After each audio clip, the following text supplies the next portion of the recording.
देखिए, ये सरकार एनडीए की है। ये सरकार नरेंद्र मोदी जी की या बीजेपी की नहीं है।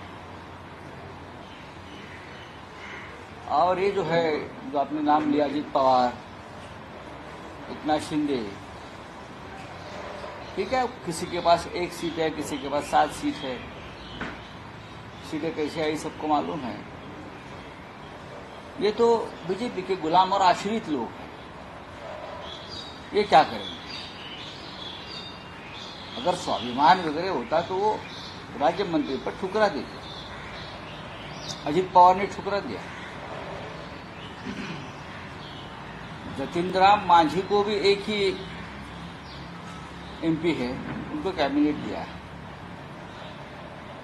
और महाराष्ट्र के ये लोगों को कुछ मिला नहीं है। ये उनकी मजबूरी है या ये उनका मामला है, इसका ऊपर हम बात नहीं करेंगे। लेकिन आखिर एक कैबिनेट बना है। अब कैबिनेट कितने दिन चलेगा वो देखना पड़ेगा। जो हालात है, जो जानकारी सामने आ रही है, उसे तो लगता है पूरा मामला डामाडोल है। नरेंद्र मोदी जी को तीसरी कसम देनी थी, एक रिकॉर्ड, एक विक्रम प्रस्थापित करना था, वो कर लिया बस।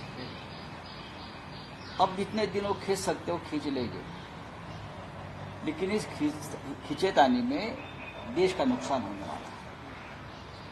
ये तो व्यापारी लोग हैं, 10 दिन शेयर मार्केट से खेलेंगे। हाँ, उनका तो उद्देश्य है पैसा कमाना, लूटना। ये व्यापारी लोग हैं। ईस्ट इंडिया कंपनी गुजरात, उनको देश से कोई मतलब नहीं है।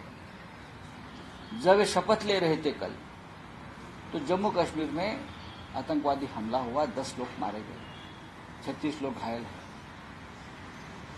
और अमित शाह जी, गृह मंत्री, चुनाव के दरमियान बोल रहे थे, देखो हमारी वजह से हमने 370 लाया और जम्मू कश्मीर में इतनी शांतता है, इतनी स्थिरता है। क्या हुआ देखो भाई, उससे पहले भी हुआ है, आज भी हो रहा है। आपको जम्मू कश्मीर की चिंता नहीं, आपको मणिपुर की चिंता नहीं, बेरोजगार, महंगाई के बारे में आपके पास कोई योजना नहीं। बस सरकार बनानी है, शेयर मार्केट की तरफ, शेयर मार्केट चलाना है, स्टॉक एक्सचेंज चलाना है, व्यापारियों को, उद्योगपतियों को मदद करना है। यही आपका एजेंडा है और कुछ नहीं। और जो बंदरवाट जो आपके साथ आए हैं सपोर्ट के लिए, उनको बांटना है। जनता का पैसा है, लूट सके तो लूटो। यही चल रहा है बस, और कुछ नहीं। मराठीमध्ये ज्या प्रकारे शिंदे गटाला एकच राज्यमंत्रीपद आणि काल नरेंद्र मोदी यांनी शपथ घेतली। हे मोदी सरकार नाही किंवा भाजपचं सरकार नाही। आतापर्यंत मोदींचं सरकार, मोदी तीसरी बार, मोदी गॅरंटी, मोदी है तो मुमकिन है, सब कुछ मोदी, का ते चित्र नव्हतं। एक कॅबिनेट त्यांनी ओढून ताणून बनवलेलं आहे। 2 टिकू महत्वाचे आहेत, 2 बाबू, नितीश बाबू, चंद्रा बाबू। या टेकूंचा इतिहास सगळ्यांना माहिती आहे। महाराष्ट्राचं म्हणाल तर महाराष्ट्राच्या वाट्याला काय आलं? पियुष गोयल मंत्री झाले, ते स्टॉक एक्सचेंजवाल्यांचे मंत्री आहेत, शेअर बाजारवाल्यांचे मंत्री आहेत, व्यापाऱ्यांचे मंत्री आहेत। हा, बाकी आता अजित पवारांच्या वाट्याला तर भोपळा आहे। आणि दुसरे जे आहेत नकली शिवसेना, त्यांच्या तोंडावरती एक राज्यमंत्रीपद फेकलेलं आहे। अर्थात आयुष्यभर जर कोणी गुलामीच करायचं ठरवलं असेल आणि या गुलामांना वापरून महाराष्ट्राचा स्वाभिमान, अभिमान हा पायदळी तुडवायचं ठरवलं असेल ईस्ट इंडिया कंपनी गुजरातने, तर हे तुडून घ्यायला तयार असतील। ते सगळं तुडून घेत आहे। त्यांना काही मिळणार नाही। मी सांगतो, त्यांना मिळायचं असतं तर कालच मिळालं असतं। जतिन राम मांझी सारखे एकच खासदार असलेल्या पक्षांना कॅबिनेट पद दिलेलं आहे, बरोबर आहे। या नकली शिवसेनेचे तर 7 खासदार आहेत असं म्हणतात ना. 8 किती आहेत? 8 कसे असतील? 7 तुम्ही सुद्धा ईव्हीएम सारखं कीर्तिकरांसारखी जागा धापलीत का? आ कुठं हिनवलं गेलंय का या लोकांना अशा प्रकारे? प्रश्न असा आहे की ह्यांना त्यांची अवकात दाखवली. तुम्ही आमचे आश्रित आहात, तुम्ही आमचे गुलाम आहात. नाही, अजित पवारांच्या बाबतीत असं मला समजलं की त्यांनी सांगितलं की आम्ही प्रफुल्ल पटेलाची 150 कोटीची प्रॉपर्टी जी दाऊदशी संबंधित होती ती परत केली. अजून काय पाहिजे? 150 करोड़ का प्रॉपर्टी क्लियर किया ना प्रफुल्ल पटेल का.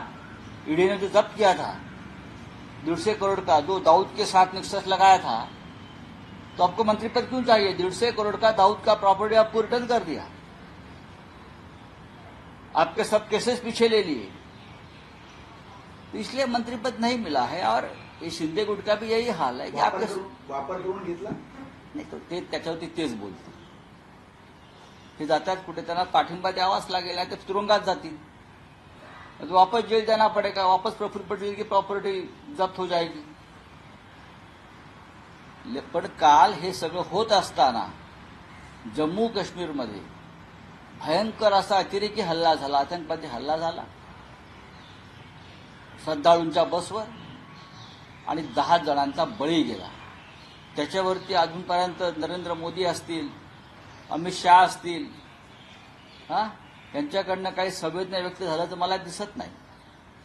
निवडणूक काळामध्ये अमित शहा वारंवार सांगत होते आम्ही जम्मू काश्मीरवरती नियंत्रण मिळवलं, जम्मू काश्मीरमध्ये शांतता प्रस्थापित केली, अतिरेक्यांचा बिमोड केला. पण काल अतिरेक्यांनी दाखवून दिलं, हे दुर्दैव आहे की आम्ही अजून आहोत आणि सरकार नाकाम ठरलेलं आहे. आजही काश्मीरी पंडितांच्या घरवापसीबद्दल कोणी काहीच बोललेलं नाही. जतीनराम मांझी यांनी श्रीरामाचा एवढा घोर अपमान वारंवार केलेला आहे. आपल्याला माहीत नसलेलं सांगतो, राम हे काल्पनिक पात्र होतं. राम हे काल्पनिक पात्र होतं आणि रावण रामापेक्षा श्रेष्ठ होता असं सांगणाऱ्या जतीनराम मांझी यांना मोदी सरकारमध्ये कॅबिनेट, आपलं भाजप एनडीए सरकारमध्ये कॅबिनेट मंत्रीपद दिलं. यापेक्षा कलियुगातला हा नवा अवतार काय असू शकतो या नरेंद्र मोदींचा? स्वतःला ते श्रीराम समजत होते, विष्णू समजत होते, भगवान समजत होते. पण श्रीरामाचा घोर अपमान करणारे जतीनराम मांझी, राम हे अस्तित्वातच नव्हते, राम हे काल्पनिक पात्र आहे आणि रावण हा रामापेक्षा श्रेष्ठ आहे असं सांगणारा जतीनराम मांझी यांना आता याच्यावर भाजपने बोलावं. यांना सरकारमध्ये कॅबिनेट मंत्रीपद देण्यात आलेलं आहे. याच्यावर रामभक्त भाजपनं याच्यावर आपलं मत व्यक्त केलं पाहिजे, मोदींनी मत व्यक्त केलं पाहिजे. तर ग्रहण लागल्यासारखं उदासीनता वातावरण असं तुम्ही म्हटलं, ग्रहण लागल्यासारखं कुठे उत्साह आहे लोकांमध्ये? शपथ घेतली, लोकांमध्ये उत्साह कुठे आहे? पाहिलं तर आपण लोकांनी थाळ्या बिळ्या काय वाजवल्या का? काय टाळ्या थाळ्या? कुठे आहे उत्साह लोकांमध्ये? हे ओढून ताणून खेचून जबरदस्तीने आणलेलं सरकार आहे बरं का. हे बैलाला रेडकू झालाय अशा पद्धतीचं सरकार आहे. म्हणजे लोकांचा विश्वासच नाहीये या सरकारवर. हे कसं निर्माण झालं सरकार? भाजपला बहुमत नाही, मोदींचा मुखवटा फाटला, इकडून तिकडून बहुमत गोळा करून तुम्ही सरकार बनवलेलं आहे आणि लोक म्हणतात वाह वाह तीसरी बार मोदी सरकार. कौन सा मोदी सरकार भाई ये? चलो मल्लिकार्जुन खरगे काल शपथविधीला उपस्थित होते. आपल्या पक्षप्रमुखांना सुद्धा निमंत्रण पहा की मोदींचा लोकशाहीवरती विश्वास नाही. मोदींनी सातत्यानं त्यांच्या कारकिर्दीत लोकशाहीचा गळा घोटला. मोदी प्रधानमंत्री असतानाच त्यांच्या दुसऱ्या टर्ममध्ये त्यांच्या डोळ्यासमोर 150 खासदारांचं निलंबन केलं संसदेतून. अशा हुकुमशाही प्रवृत्तीच्या व्यक्तीच्या शपथविधीला इंडियाने का जावं?